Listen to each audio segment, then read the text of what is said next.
আমি খাদিজার ভালোবাসাকে রিজিক হিসেবে পেয়েছি। সুবহানাল্লাহ।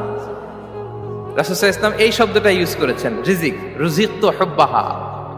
এবং তিনি দোয়া করার সময় বলতেন, আল্লাহ, কিয়ামতের সে বিভীষিকাময় দিনে, যেদিন বন্ধু বন্ধুকে চিনবে না, স্বামী স্ত্রীকে চিনবে না, বাবা সন্তানকে চিনবে না, পীর সাহেব মুরিদকে চিনবে না, নেতা কর্মীকে চিনবে না, ভাই বোনকে চিনবে না, সেই কঠিন মুহূর্তে আল্লাহ আমি আমার খাদিজাকে যেন ভুলে না যাই।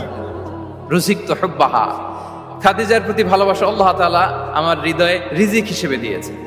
তাহলে রিজিকের সর্বোত্তম স্তর হচ্ছে পুণ্যবান স্ত্রী, নেককার সন্তান।